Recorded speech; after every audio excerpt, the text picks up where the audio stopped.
Magandang umaga mga kawan! Oras na para sa pinaka-inaabangang weather update dito lang sa Weather ni Juan Channel kung saan ay hatid namin sa inyo ang pinakasariwang balita tungkol sa lagay ng panahon. Tara na't alamin natin ang weather update today. Happy Tuesday po sa ating lahat. Hindi po nakakaapekto sa ngayon. Ito po ang nagdadala ng mainit na panahon at sasamahan lamang po ito ng mga saglit na pag-ulan.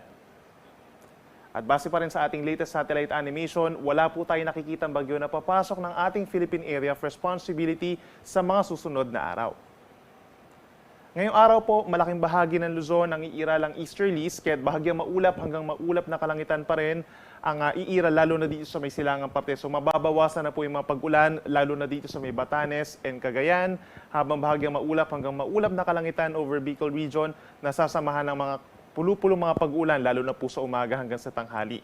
Over the rest of Luzon, kabilang ang Metro Manila, bahagyang maulap at pinsang maaraw naman ang kalangitan ngayong araw, nasasamahan ng bahagyang mainit na temperatura lalo na sa tanghali. Sa Metro Manila, possible yung hanggang 33 degrees Celsius na maximum temperature at meron lamang mga pulo-pulong ulan lalo na dito sa Mimaropa at ilang pambahagi ng Calabarzon.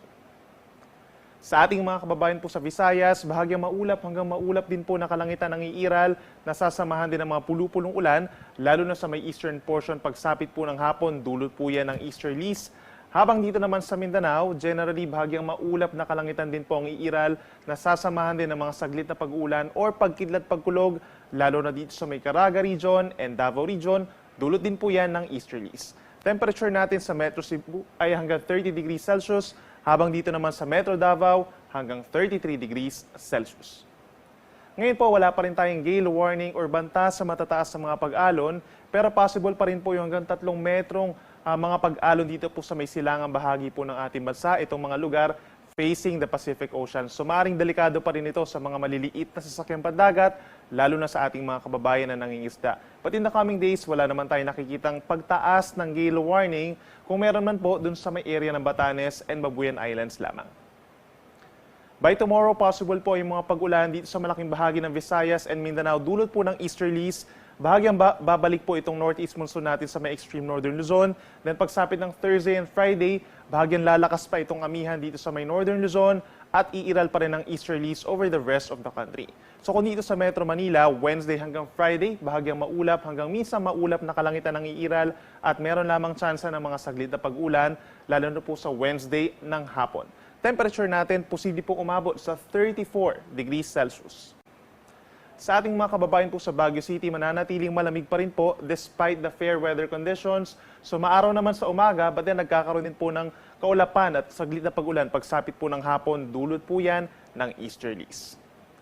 Sa ating mga kababayan po sa Bicol Region, asahan pa rin po ang bahagyang maulap hanggang maulap na kalangitan hanggang sa Friday at meron lamang din tsansa ng mga saglit na pag-ulan lalo na sa hapon ng Wednesday at Thursday.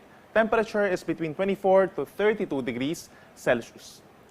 Sa atong mga kiksoonan din over Metro Cebu, asahan pa rin ang bahagyang maulap hanggang maulap na kalangitan, pero gagaya dito sa may Bicol Region at even sa may Eastern Visayas po, by tomorrow mataas ang tsansa ng mga pag-ulan sa hapon hanggang sa gabi dito sa malaking bahagi ng Central Visayas, then bubuti ang panahon pagsapit ng Thursday and Friday.